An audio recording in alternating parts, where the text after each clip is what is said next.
Hi, I'm Other Cain. Are you looking for a new way to get your news, to get your information, a more informative way, creative way, exciting way?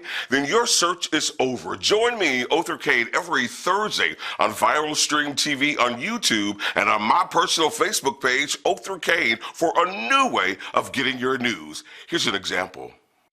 Hey, good evening. Welcome to today's edition of the Other Cain Show. I'm Other Cain. Glad to have you aboard. We begin the broadcast tonight with good news. This is Read Across America Week. All across the country, right? It's Dr. Seuss's birthday. I had an opportunity to spend a little time at North Jackson Elementary School with a group of engaging and energetic fifth grade students. I quickly assessed the situation and realized that they thought that they were too old for the likes of me to come in and read to them. So once I figured that out, I gave them an opportunity to read. Every single student in that class read, and we had a Q&A at the end, and we had an amazing time. I also realized that I actually interrupted them taking their science test. They were all engaged on the computer and ready to ace this test. So when I realized that I interrupted that, I said, let's see how you guys score. If you all ace this, then we'll come back with the pizza party. And so the very next day, we showed up with the pizza party for the fifth graders at North Jackson Elementary School. I learned that they are the #1 fifth grade class in the area of science, in the area of mathematics, in the area of accelerated reading, in the area of English. And these are the kids that we don't promote enough. So I told those kids that I would give them a shout out. So a big shout out to Miss Primer's fifth grade class at North Jackson Elementary School. Kudos to you. Kudos to Mrs. Primer and all of the building leaders at North Jackson Elementary School. Thank you for all that you do. Turning to other news tonight. Well, guess what? The Mississippi Department of Human Services, that situation has not been resolved. Get this, there is a bill in the House tonight on the House floor where our legislators are trying to determine whether or not to audit and ask for tax information from the poor and the vulnerable. You would think that these individuals were the individuals that stole millions and millions and millions of dollars. No, sir. No, ma'am. These are the people who are actually in need of these funds. But millionaires, rich people stole from them, but these poor people are being punished by asking to provide tax information and other documentations. I get wanting to have a level of security. I get that. But my question becomes, why now?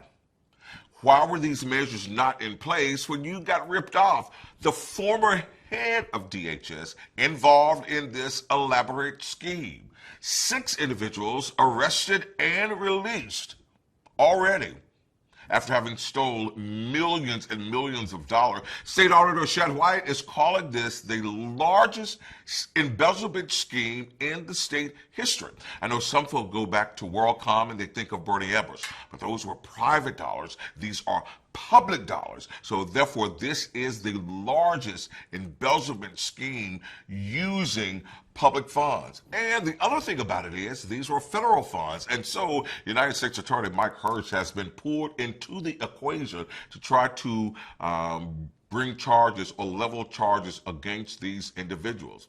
I know you're asking. I'm sure you're asking, where are they now? What are they doing? Well, they're out, probably not watching this program, but probably somewhere sitting at home enjoying themselves, right? We are awaiting for this ball to move forward. And the only way that the ball can move forward is that if our legislators, if our elected officials, and keep in mind that this is a Republican-led state, if these individuals are really doing what they are supposed to be doing.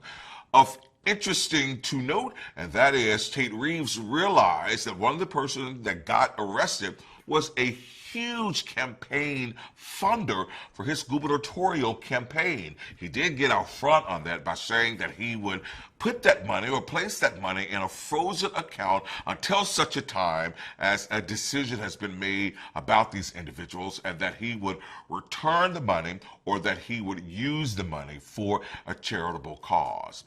I am hard-pressed to believe that Tate Reeves did not realize that this was going on prior to this bust. Who was the whistleblower? I'm glad you asked that. Come to find out, it turns out that Phil Bryant was the whistleblower. Why was Phil Bryant the whistleblower? Nancy New, the executive director of New Summit School and that other nonprofit organization, Nancy New and Phil Bryant's wife, they are BFFs. Did you know that? So here's what Chad White needs to do, or Chad White needs to do. We encourage our state auditor to really go after the real crooks, uncover the information, get the information, and let's not punish the most vulnerable population across this state. And that's our poor and elderly. Heck, if we didn't have poor folk and if we didn't have the elderly folk, they wouldn't need these funds. They misspent this money. One of the projects, a stadium on the campus of the University of Southern Mississippi in Hattiesburg, Mississippi. That president of that university issued a statement saying they did what they were supposed to do. They're not responsible for what DHS, Nancy New, Brett Favre, or any of those other individuals. Are you connecting the dots here? All white Republicans built this state of millions of dollars. And so far, we are still awaiting a court date.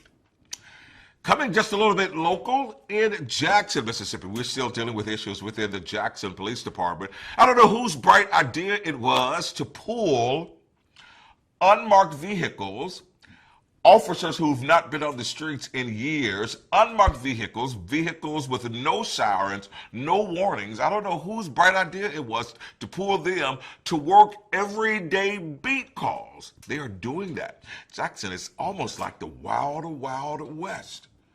There's a story that I'm working on, and we're trying to get all of the angles. There was a scenario in Precinct 4. These individuals in an unmarked car, they were chasing a local attorney. She thought they were the burglars. Her alarm went off in her home. JPD was called, right?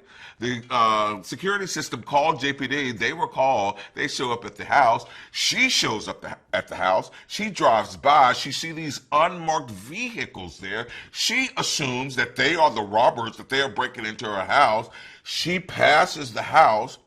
They get behind her and chase her. So she's thinking they are the bad guys. They're thinking she, is one of the robbers. Bad situation. I think the JPD can expect, and the city of Jackson can expect, a lawsuit because they tussle her to the ground. They put her in handcuffs. JPD called in the wrong tag number, right? They called in the wrong tag number. And so the tag number that they called in was registered to another vehicle. In JPD's mind, she switched tags, she's a criminal, and she's trying to get away. The city of Jackson, JPD, can expect a humongous lawsuit as a result of this. We've got to do better. Leadership matters. Speaking of the city of Jackson, the mayor of Jackson was recently in South Carolina with Bernie Sanders, and he made this humongous declaration that the city of Jackson overwhelmingly supports Bernie Sanders. Did you tell him that? When he became mayor, did you really become mayor? Do you really support Bernie Sanders? Me, I'm an old man now, so I'm trying to figure out why all of these millennials relate so well to the 70-year-old old screaming white man. Why do they relate to him? I don't really get that. I'm trying to figure it out. Bernie Sanders has all of these lofty, elaborate ideas, but he has done very little to tell the American people how he planned to pay for all of these things. Sure, wiping away college debt, that's a huge thing, right? And we should all be so lucky, especially me. We should all be so lucky that we could get our college debt wiped out, or universal health care for that matter. We should all be so lucky.